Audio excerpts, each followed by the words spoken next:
उस टाइम भी इसने कहा था किसानों को एमएसपी खरीद गारंटी कानून C2+50% स्वामीनाथन आयोग की रिपोर्ट लागू करेंगे कि ना किसान की वोट की जरूरत ना मजदूर की वोट की जरूरत। ईवीएम में सेटिंग है, सारा सारा खेल ईवीएम का है। ईवीएम हटेगी तो देश बचेगा, लोकतंत्र बचेगा, संविधान बचेगा।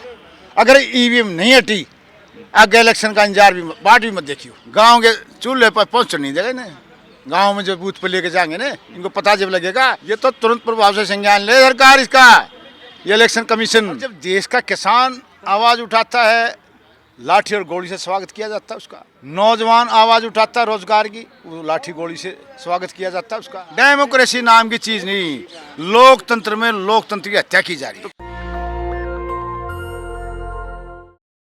तो हमारी जो मांगे थी, 3 कृषि कानून थे, वो 13 महीने में 3 कृषि कानून तो केंद्र सरकार ने वापस कर लिया। मोदी जी ने माफ़ी मांगी थी, मैं समझा नहीं पाया किसानों को, उसने वापस ले लिए। फिर जो केस थे, किसानों पर केस बने थे, एमएसपी खरीद गारंटी कानून था, उन पर ये कहा था कमेटी बनाऊंगा और ये आपको एमएसपी खरीद गारंटी कानून देंगे। उससे पहले भी आप देखिए, जब 2014-13 में ये मुख्यमंत्री की जो कमेटी होती है, कंज्यूमर अफेयर्स कमेटी क्या बना रखी थी, उसके ये चेयरमैन थे। उस टाइम भी इसने कहा था किसानों को एमएसपी खरीद गारंटी कानून C2+50% स्वामीनाथन आयोग की रिपोर्ट लागू करेंगे। ये जब तक सत्ता में नहीं आए थे, जब तो रोड के ऊपर कपड़े निकाल के किसानों के पक्ष में नारे लगाते फिरे थे पूरे देश के अंदर। जब सत्ता में चौकड़ी लगा के सत्ता में बैठ गए, किसानों को बहका करके, मजदूर को बहका करके, इन्होंने बात ही नहीं करी। फिर पूंजीवाद की तरफ से जो 3 काले कानून लेकर आए, वो गड़ा फांसी डाल दी किसानों ने निकाल के फेंक दी। उसके बाद अब वादा खिलाफी कर दी, रिटर्न में दिया हमारे को, वैसे नहीं, रिटर्न में दिया था आपके केस भी वापस होंगे, एमएसपी खरीद गारंटी बिजली प्रणाली कानून 2020 वो वापस लिया जाएगा। किया क्या? कुछ भी नहीं किया। अब देखिए, किसान ने जब आवाज़ उठाई, पंजाब की धरती फिर आवाज़ उठी, सिंघ और खनौरी बॉर्डर पे किसानों को रोका गया। अब देखिए किसान की हाय कैसे लगी। वो खट्टर तो गया ना जी, है खट्टर भी गया और दुष्यंत भी गया। अब देखिए, ये किसान और मजदूर की जो हाय लगेगी, ईवीएम का जो मामला उछल रहा है, आज हमारा संयुक्त किसान मजदूर मोर्चा, साझा किसान मजदूर मोर्चा था, उसकी एक बैठक हुई बहुत बड़ी, जिसमें सैकड़ों संगठनों ने, हिंदुस्तान के किसान संगठनों ने हिस्सा लिया। और हमारे साथ ये 400 के करीब संगठन जुड़े हुए, जिसमें 100 संगठन तो यहाँ मीटिंग में पहुँचे थे, बाकी नहीं आ पाए, दूर दूर से थे। उन्होंने अपना सहमति पत्र भेजा हमारे को। तो ईवीएम का मामला जो है, ईवीएम हटेगी तो देश बचेगा, ईवीएम हटेगी तो लोकतंत्र बचेगा, नहीं तो लठतंत्र और जो देश आगे चुनाव भी नहीं होगा, ये बता देता हूँ। ये आखिरी लड़ाई होगी। 14 तारीख को जो आप लोगों की रामलीला मैदान में है, तो वो सर ईवीएम के लिए है या ईवीएम के लिए है, या कि आपके किसान जो एमएसपी के लिए है? हमारे कुछ संगठनों ने उसको फॉलो किया, कल वो उठाएंगे। वो उन्होंने कहा कि हम वहाँ से भी आवाज़ उठाएंगे। और जो है, अब हम तो आपके हमने जो कमेटी बनाई है, अब जो ईवीएम हटाओ संयुक्त मोर्चा से हमारी जो है, पहले भी 2-3 बैठकें हो चुकी। आप दोनों संयुक्त आंदोलन कर रहे हैं। सर एक छोटा सवाल है कि आखिर क्या कारण हो सकता है कि सरकार एमएसपी नहीं मान रही है? आप लोगों को इसके पीछे क्या कारण लगता है? अरे, ये देश के बुद्धिजीवी वर्ग, वकील, सुप्रीम कोर्ट के, वो आवाज़ उठा रहे हैं के खिलाफ, धांधड़ेबाजी हो रही है उसके अंदर। उद्योग जगत के कारण, इसलिए तो प्रभाव नहीं आ रही ना सरकार पता नहीं कि ना किसान की वोट की जरूरत ना मजदूर की वोट की जरूरत। वोट की जरूरत नहीं इनने किसी ने। ईवीएम में सेटिंग है, सारा खेल ईवीएम का है। ईवीएम हटेगी तो देश बचेगा, लोकतंत्र बचेगा, संविधान बचेगा। अगर ईवीएम नहीं हटी, आगे इलेक्शन का इंतजार भी बाट भी मत देखियो।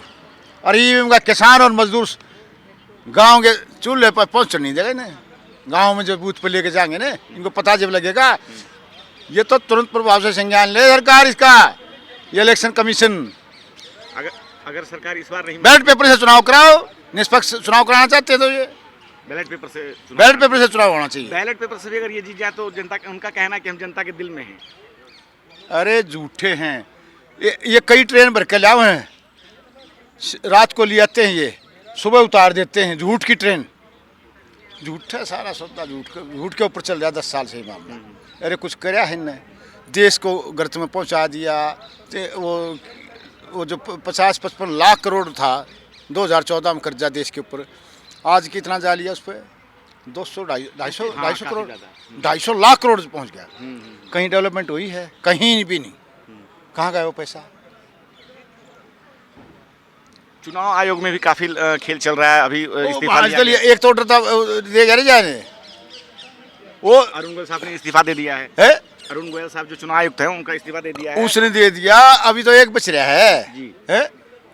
ये जो पास किया था पीछे, उसने एक ऑर्डर जारी नहीं किया था सुप्रीम कोर्ट ने, ये कहा था भाई एक अपोजिशन का लीडर, एक प्रधानमंत्री और एक चीफ जस्टिस, 3 आदमी फैसला करेंगे। ये ऑटोनोमस बॉडी थी नहीं ये इलेक्शन। फिर इनने तो फैसला ही पलट दिया, ऑर्डिनेंस ले आके वो पलट दिया, बोला नहीं 2 सरकार के आदमी होंगे और एक अपोजिशन का नेता होगा, वो करेंगे। वो चीफ जस्टिस निकाल दिया उससे। अब मेजोरिटी तो होगी सरकार की, सरकार चाहेगी जिसको रखेगी। ये बहुत बड़ी लड़ाई है लोकतंत्र को बचाने के लिए। ईवीएम हर हालत में हटनी चाहिए। ये मोदी जी तो पूरी दुनिया में घूम के बोलते हैं मदर ऑफ डेमोक्रेसी इंडिया। जी हाँ। और विकास। और जब देश का किसान आवाज़ उठाता है, लाठी और गोली से स्वागत किया जाता है उसका। हरियाणा के सरपंच जब आवाज़ उठाते हैं तो उनकी पिटाई कर दी जाती है। नौजवान आवाज़ उठाता है रोजगार की, वो लाठी गोली से स्वागत किया जाता है उसका। तो ये डरते ही नहीं किसी चीज़ से भी। डेमोक्रेसी नाम की चीज़ नहीं, लोकतंत्र में लोकतंत्र की हत्या की जा रही है। तो फिर सर हरियाणा में उनकी सरकार कैसे है? आप कहते हैं जो पिछले चुनाव में भी जीते हैं, इस चुनाव में भी आगे करें कि हम ही वहाँ जीतेंगे या लोकसभा में भी? भाई सुप्रीम कोर्ट के वकील जगह है देश और हम इनकी ये ले हाँ साथ देंगे पूरा। हम इनको कह दिया हम धरातल में बिल्कुल इनके साथ लड़ाई लड़ेंगे। और जब ईवीएम हट जाएगी देश में कमेरेगा किसान का और मजदूर का राज जब होगा, नहीं तो पूंजीपतियों लोगों ने देश ने कब्जा कर लिया। ये बता देता हूँ। तो आपने सुना वीरेंद्र सिंह हुड्डा जी को, जो कि भारतीय किसान यूनियन सरकार मोर्चा के अध्यक्ष हैं और महासचिव हैं, और आप देख रहे हैं नेशनल दस्तक। नेशनल दस्तक की आपसे गुजारिश है कि अगर इसको बचाना चाहते हैं तो नेशनल दस्तक को सब्सक्राइब करने के लिए रेड कलर के सब्सक्राइब बटन को दबाएं, फिर बेल आइकन की घंटी दबाएं। नेशनल दस्तक को बचाने के लिए बहुत जरूरी है कि हर खबर को शेयर करें, लाइक करें, कमेंट जरूर करें।